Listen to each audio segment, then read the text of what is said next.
Well, welcome back, fellow YouTubers, toy and toy train buffs, to another running session out here in the cave on the Milwaukee Northwestern.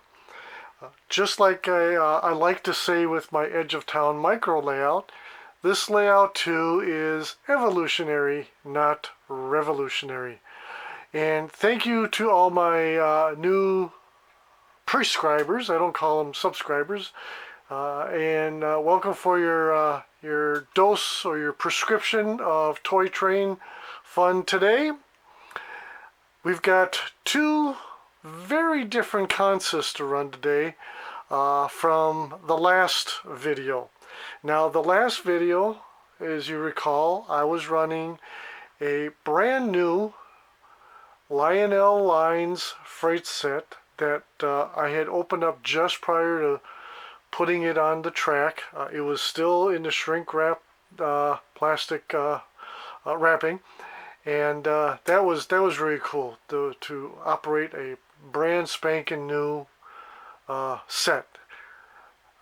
New is kind of a relative word because it dated from 1998, so it's already vintage, a vintage new set.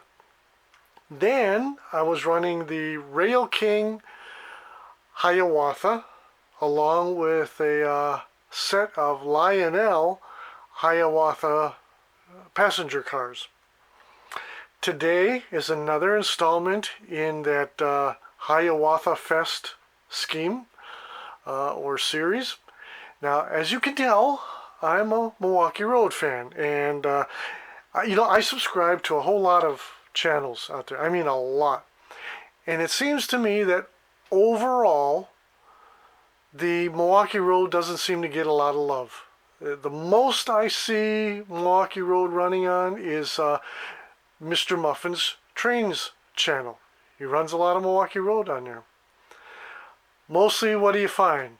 New York Central, Pennsylvania, Santa Fe, but Milwaukee Road, which is one of the premier Class A railroads of the past, doesn't seem to get a lot of love. Well, I started fixing to change that this past year, and I've been running a lot of Milwaukee Road out here. Okay, that being said, I said that these two consists are quite different than that last video. How so? Well, I'll tell you what. They are both Marx. And what I'm going to do is I'm not going to pull up the Hiawatha set yet. I'm going to pull up this. Alrighty.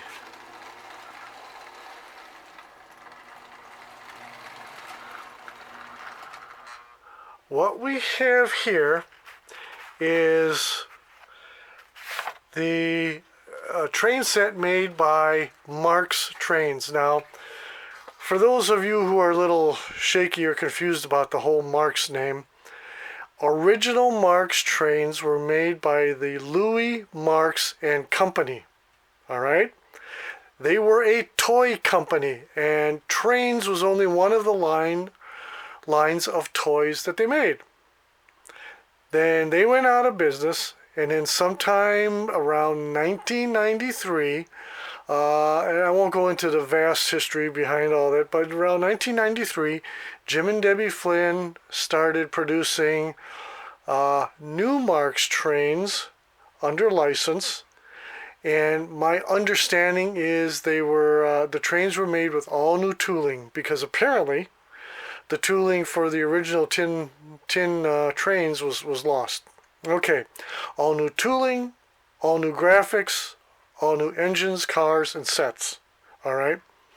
This particular set is number 10701 from the year 2000, and it is their work train. The work train came in red, gray, and olive drab, and consisted of this 040 Marlines engine and tender.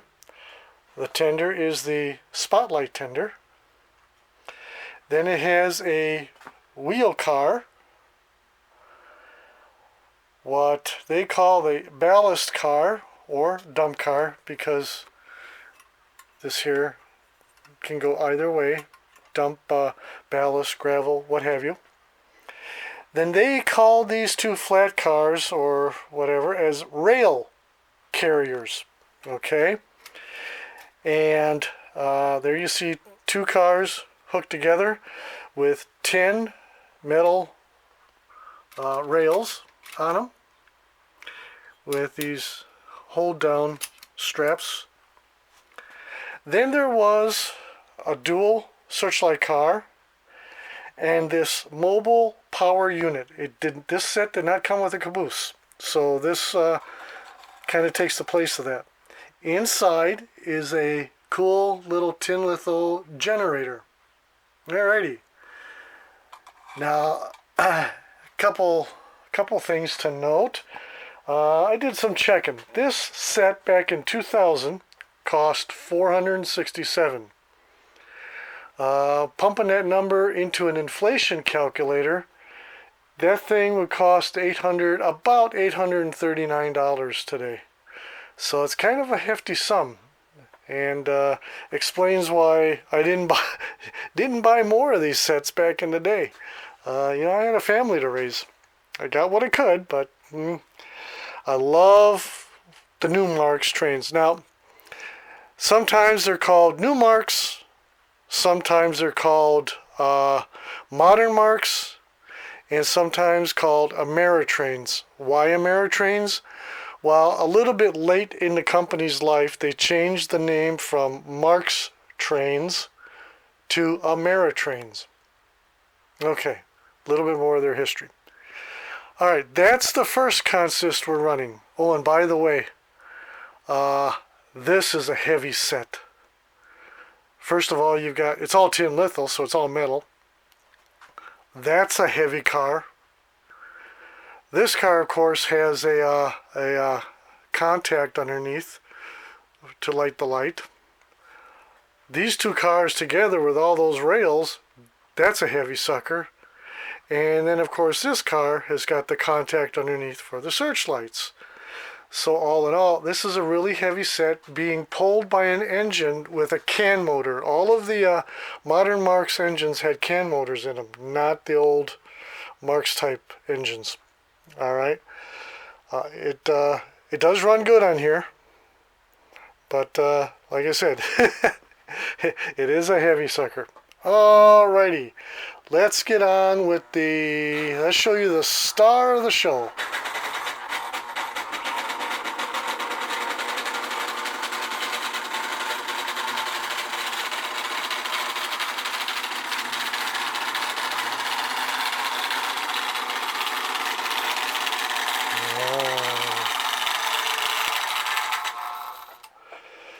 This is what they call a Marxawatha.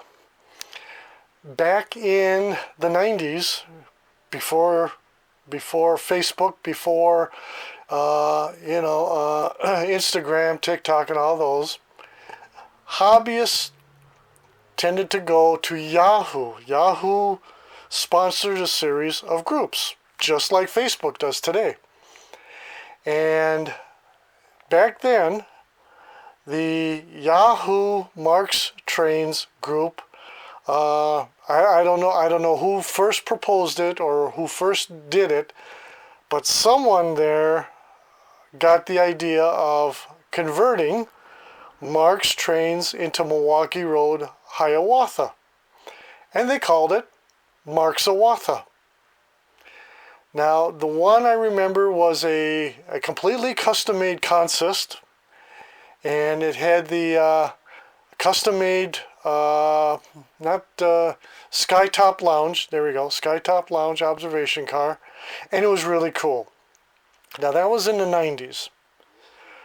Fast forward to 2003, and you've got a company that comes out called Faux Toys, F-A-U-X, Faux Toys. They produced a series of wraps for some Marx engines as well as 6-inch Marx cars. Those wraps were printed out on inkjet photo paper, and as their name implies, they were wraps and meant to be glued around either the engines or cars. And they were available in a wide variety of road names that Marx never produced. All right, and road names and schemes that Marx, the original Marx, never produced.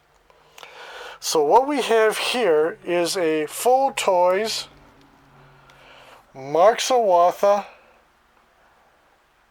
engine. Okay. Now this engine, to be clear, I actually purchased about 13 years ago. It came with a set of gray top cars as well as a gray engine, light gray engine.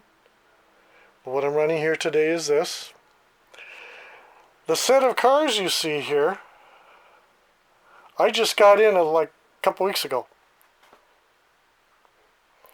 And we had the tender, the RPO car, the parlor car, the coach, and the beaver tail observation.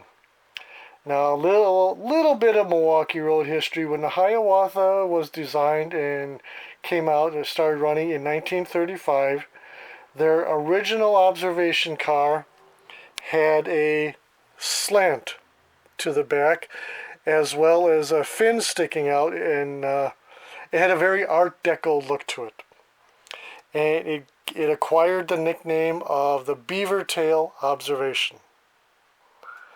So, we have here an engine, tender, and 4 cars, all in a Milwaukee Road Marxawatha scheme. And so, with all of that being said, let's run trains. Oh, another thing, I bet you're wondering why I'm running a passenger train on the outer loop when the station is on the inner loop. Simple. That's the culprit right there. That sucker won't go over that. It derails each and every time.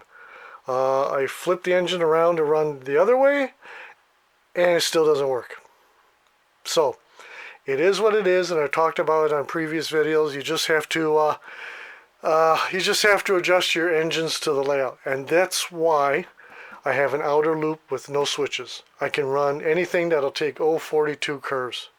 All right, and sometimes I have passenger trains running on the outside when the station is on the inside, and that's just the way it goes. Alrighty. Enough yammering. Leave us run trains.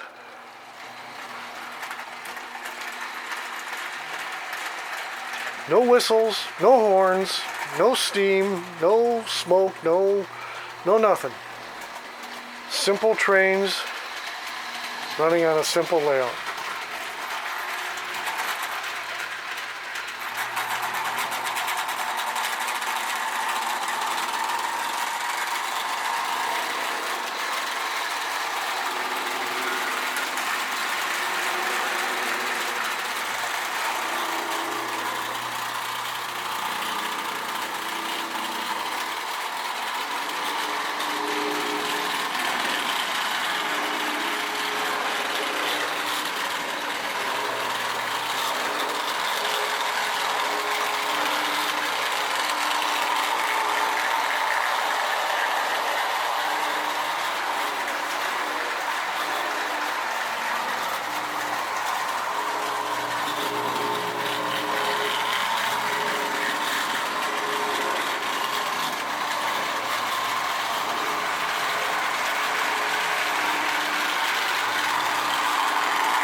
Alrighty.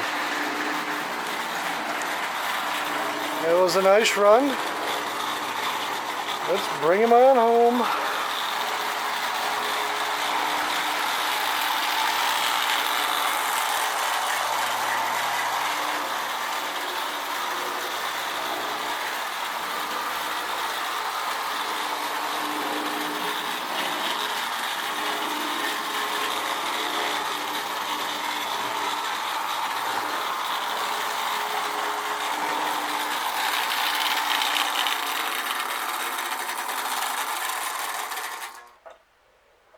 All right.